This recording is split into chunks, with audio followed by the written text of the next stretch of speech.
Hey ladies and gentlemen, this is Tough Tony here, and I dare promise you I will be back, even though it's 11 o'clock right now. And tonight was Survivor Series. It's November 20th, 2011. 25th annual Survivor Series in Madison Square Garden in New York. You know, The Rock's first in-ring match in the last 7 years, and ironically his last match was at Madison Square Garden. Well, it wasn't his last match. Yeah, actually it was. WrestleMania 20, yeah. Was it his last? Yeah, it was his last match. Cena won his first title at Madison Square Garden at WrestleMania 20 as well. It's kind of ironic, don't you think? But I didn't go into this with high expectations, like I don't do with any WWE pay-per-view or any wrestling pay-per-view by WWE or TNA for that matter. But as this one went on, actually this went pretty well. The first match was John Morrison and Dolph Ziggler for the United States Championship, and I know the rumor's been going around about John Morrison, not getting a contract renewed and him going elsewhere and whatnot. Maybe the U.S. title will be a one of those prizes, I can't even think of the word. I'm fucking tired. Consolation prize. There you go. You can tell how tired I am. Plus, I'm starving. But anyway, let's see how. Then you figure Dolph Ziggler, who's been world champion for about 18 minutes. I don't know if the commentators deliberately take attention off of the action in the ring just so the mid card won't look good. But I had high hopes for Dolph Ziggler, and seeing how fucking boring and lame he is. He's just not that fun to watch, and John Morrison is too flashy for his own good, so this was a clusterfuck of a match.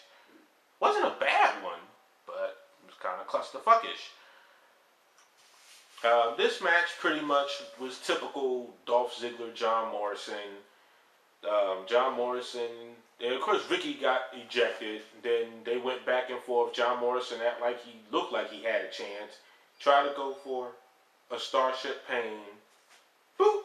He hit it, and he actually missed because Dolph Ziggler got the knees in the neck, and John Morrison's injured neck. That was an injury that happened like 8 fucking months ago.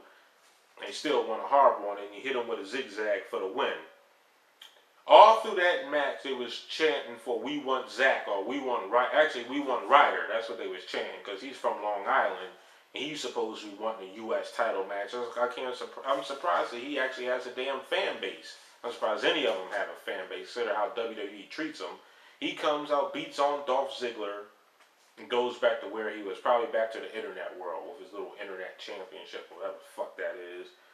Next up, we had a Divas Champion. I gave that match a 3.5 out of 5. Next, we have the Divas Championship Lumberjill match. I tell you one thing, I don't give a damn how many half-naked women they put around the ring. It's still not going to make this match any better. The Lumberjills really didn't do much. Normally during a lumberjack match, someone gets their ass kicked. They really didn't wrestle that much outside the ring. Eve Torres kicked Beth Phoenix in the head so many times during this match, I'm surprised Beth be conscious. Beth Phoenix ended the match on a uniquely note, which pretty much gave me a whole half a point more than what a whole point and a half more than what I was going to really get him. Because she hit him with a glam slam off the top rope for the win. So that was like crazy. And you should have heard the splat when Eve Torres' face hit the canvas. Beth Phoenix retains, still give it a 2.5 out of 5. The next thing you know, The Rock comes on and gives like a damn near 10-15 minute promo, probably unscripted, which all the guys should be doing, but of course, then you won't need to hire writers. They don't have the charisma to really do their own interviews. The Rock had a real touchy, heartfelt promo. Probably the best promo I heard in the WWE since CM Punk's rant. Next, we had the 5-on-5 traditional Survivor Series tag team match. Wade Barrett, Swagger, Ziggler, Hunzio, and Cody Rhodes. Dolph Ziggler's replacing Christian. Versus Sheamus, Mason Ryan as a face, Kofi Kingston, Sin Cara, and Randy Orton. All the champs were featured. U.S. champ, Intercontinental champ, and the one half of the tag champ. Probably won't be tag team for long. I might say Cody Rhodes was great with that Intercontinental title. Now, you know how it is, how Randy Orton is with these Survivor Series matches. I'm pretty sure that he was going to dominate, which he did, because it went kind of, because Sheamus eliminated Dolph Ziggler with the kick, I believe. No, it didn't. No, it didn't. No, my mistake.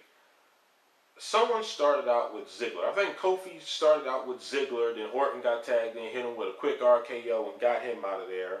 Then Sin Cara did some suicide dive and broke something or pulled something, so he was eliminated by default. Then it was 4-on-4. Sheamus, no, then what happened? I'm trying to look on my notes. It's kind of hard because I have all this chicken scratches right here. Then it was going back and forth, and Cody Rhodes was in there with Mason Ryan. He hit him with a crossroads, and Mason Ryan was out.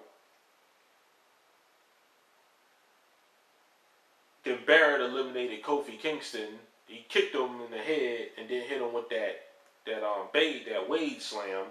And it was 2-on-4. You had Sheamus and Orton versus Barrett, Swagger, Hunzio, and Rhodes. Sheamus got disqualified because he was beating the fuck out of Jack Swagger, but he managed to hit him upside the head with that kick. It then knocked him out, and then Orton picked up the pieces and got out Swagger. And then y'all started going back and forth. You know, Hunzio got tagged in with he did a blind tag, walked into an RKO. Then Wade Barrett and Randy Orton was going with it. Rhodes led a distraction, and Wade Barrett picked up the pieces and won the match, which was surprising. It was very surprising. So I give this match a 4 out of 5. It was actually pretty interesting for, you know, the way they booked it. Next up, we have the World Championship match between Mark Henry and the Big Show. Again, this match was very physical. They was pulling off headlock takeovers and snap mares and hip tosses. They were doing a lot of wrestling. Yeah, in the WWE. Maybe it's not so rare after all. But I mean, they was really going at it. They was going back and forth, the reinforced ring. Mark Henry was started going through the technical wrestling on the leg, and the chant was chanting boring, and then he started Undertaker chants and all sorts of madness such as that. He was going to go for another superplex on the Big Show. He fucking speared Big Show through the security wall. He came in on a count of 9.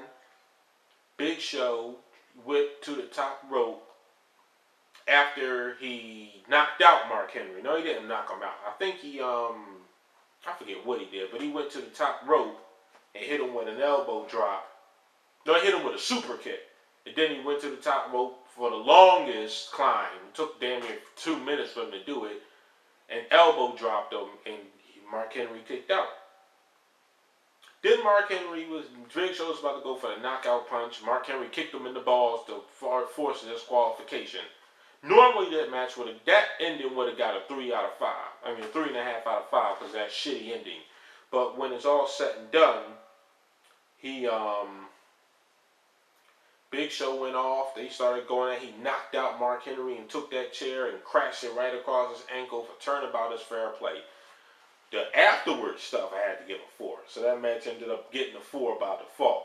Mark Henry was screaming bloody murder, and I loved it. Next up, we have the WWE Championship match between Alberto Del Rio and CM Punk. This one was too much to name. This shit was the match that you should see. I don't know if it's because he was wrestling CM Punk or what, but I can't believe it. That match I gave a 5 out of 5. That was actually a pretty good title match, to tell you the truth. Punk looked good. Alberto actually looked good. He looked like he should be a champion. This was the only match I've seen Alberto Del Rio in where he actually looked like he could be a serious person in the WWE. And all those matches, Royal Rumbles, the shit he had with Rey Mysterio, everything. This is the first time that son of a bitch actually looked fucking serious. So I had to give it a 5 out of 5. And by the way, CM Punk countered the cross-arm breaker into an Anaconda Vice for the win, making him a 5-time champion. Yeah, I think that's 5 times. Yeah, 5 times. Then we go to the R-Truth and the Rock. I mean, R-Truth and the Miz versus the Rock and John Cena. My feed was fucking up so much during this match. I've seen like the first 10 minutes and the last 10 minutes. I don't want to tell you a lot about this match, but surprisingly, The Rock looked good. And I'm sure about the whole outstaging thing that I've been laying on you for the last couple of weeks about this whole thing. I tell you, The Rock looked really sharp. He looked good. He didn't look like he had 7 years of ring rust like Triple H and The Undertaker when Triple H had less than a year worth of ring rust and he looked like shit at WrestleMania. And Undertaker only had about 3 months of ring rust and he still looked like shit at WrestleMania. But I mean, they did really, really good. They really, this fucking chair, I'm gonna rip this fucking tag off. Fucking shit. But anyway, The Rock hit him with rock bottoms and people's elbows, laying the smackdown. The match actually got given a 4. They actually surprised me. They actually worked it very well. Of course, Miz and Truth was going to flat out embarrass themselves. They actually made them look pretty realistic. Like they could actually beat top guy. I mean, this isn't going to do anything for anybody's career, just like everybody else in the WWE. And then The Rock started celebrating afterwards. The Rock bottom Cena during the celebration, and The Rock went off the air with a smile on his face. Typical. This damn thing surprised me. Survivor Series survived. It fucking surprised the hell out of me. I had no idea it was actually going to be not horrible. So when it's all said and done, I actually can't give it a mediocre score. I was going to probably thinking I was going to have to give it a 6 or a 7. I can't really give it a mediocre score because the whole match card was actually seemingly enjoyable for me. It's one of those things where I wouldn't mind having in my collection for later. So when it's all said and done, I think I'm going to give this pay-per-view a 9 out of 10. Hopefully when TLC comes on next month or whatever the hell the next pay-per-view is, it could be a 10 out of 10. But I'm Tough Tony, I'm signing off, and I'll see you again next time.